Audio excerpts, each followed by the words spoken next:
করছিলাম যে আপনি স্থানীয় ঠিকানাটা কোনটা, তো উনি মানে বলছে, প্রথমে বলছে যশোর, ওনার ভাষা কিন্তু অন্যরকম, ঠিক আছে। আমি আবার স্থানীয় ঠিকানাটা বলেন, তো বলছে খুলনা সোনাগাছি নাকি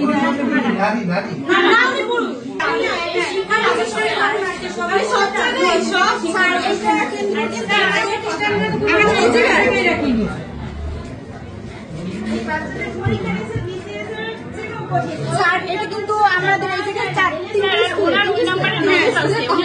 নগদেও আর কি লেনদেন করছে আমাদের সাথে, নগদেও টাকা পাঠিয়েছে। আপনি পাঠিয়েছেন কয় টাকা? আমি 300 পাঠিয়েছি। 300 টাকা গেছে আপনার, 2000 গেছে কেন?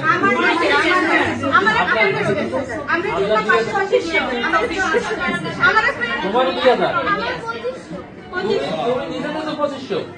এই গরিবটা পারবে, তার একটা সেলাই মেশিন দেওয়া হইবে, কিন্তু আমি গরিবটা পারছি না, তারপর আজকে তো অসুবিধা। সেলাই মেশিন লাগলে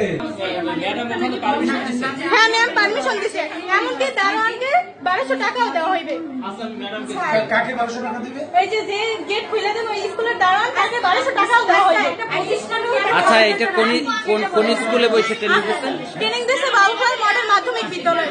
এটা কি বাউফল মডেল মাধ্যমিক বিদ্যালয়ের প্রধান শিক্ষক জানতো? হ্যাঁ, প্রধান শিক্ষকের সাথে কথা বললেই সে কাজ করছে। ছেলে দাখিল মাদ্রাসা ওই জায়গায়, তারপর আমাদেরকে বলছে যে ওখান থেকে মানে তারা যে রানীর কাছে তারও কিছু টাকা দিতে হবে, তারপরে আবার যে ওই কি যেন হয় যে স্যার নাকি তাদেরকেও টাকা দিতে হবে, সেখানে আমরা টাকা দিই। এই জন্য আর কি আমরা আলাদা আলাদা ভাবে আপনাদের কাছ থেকে টাকা নিতে হবে।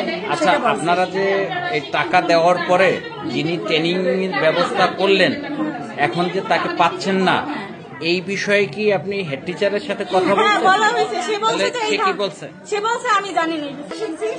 একটা স্কুল আমাদের একটা স্কুল, আমরা যে স্কুলে শিখছি, তারপর তার কাছে জিজ্ঞেস করা হয়েছে যে স্যার আমরা আমাদের যে লোক এসছে, হ্যাঁ সে বলছে যে সে বলতেছে যে আসিনের জন্য তাহলে ই করো, মানে আমি তো আর করতে পারবো না কিছু, তুমি ফোন দাও। ফোন দিছি, ফোনেও কোনো কাজ হচ্ছে না। তারপর বলছে যে আমার এখানে করার কিছু নাই। আমি তাকে জিজ্ঞেস করছি যে আপনার একটা ভোটার আইডি কার্ড তার ফটোকপি রাখা উচিত ছিল, বা আমরা না হয় ভুল করে ফেলছি, আমি তো তার কাছে কিছু জিজ্ঞেস করি নাই। সে বলছে যে আমি এটা রাখি নাই। আমরা 46 জন, আমাদের 60 জন, আমরা সেলিম নাজিবুল সেলিম ইব্রাহিম স্কুলে। হ্যাঁ, আমরা বাউফল মডেল মাধ্যমিকে শিখতে ওই জায়গায় 46 জন স্টুডেন্ট ছিল। হ্যাঁ, প্রত্যেকের কাছ থেকে আপনার সেলাই মেশিন দেওয়া বাবদ 2000 টাকা করে নিচ্ছেন। হ্যাঁ।